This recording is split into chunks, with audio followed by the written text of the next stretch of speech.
The state of Florida is taking a big step closer to making precious metals just as useful as cash.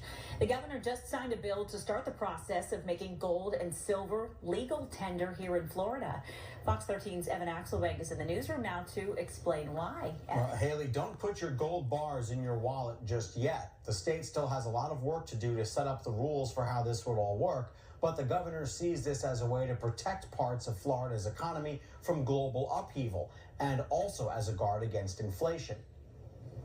If anything were ever true about a 7-pound hunk of silver, you can't print this out of thin air. At $3,400 each, these bars are worth enough to be exchanged for a used car, let's say, depending on what rules the state of Florida sets up. I think that's a great idea in theory. I just don't know how they would implement it. The governor started the process Tuesday, signing a bill that makes gold and silver as good as cash, starting July 1st of next year. It requires all coins to be stamped with weight, purity, and mint of origin. It specifies that using it or accepting it is optional.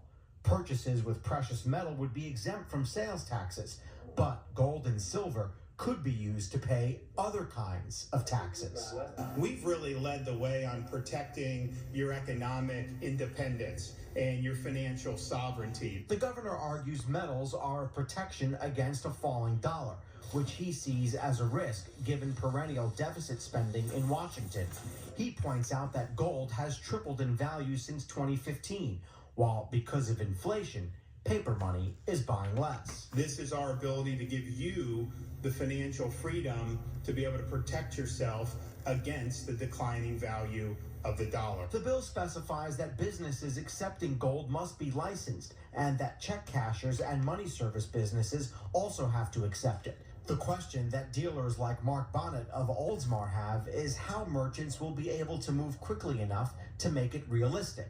Once a week, someone tries to sell him something that's no better than fool's gold. It should be right in the middle, just like that. That'll tell you it's real. There's a lot of fake stuff out there, and then they got to figure out what the stuff is worth compared to what they're selling and stuff and do all that. So, I mean, unless they have somebody that specializes in that stuff, I think it'd be very difficult. And these are actually $4.99. And now it is up to the CFO of the state of Florida and also the Financial Services Commission to write the rules for how this is all going to work. A report has to be given to the legislature on November 1st, and then those proposed rules must be ratified by the legislature to have it all in effect by July 1st of 2026, Haley.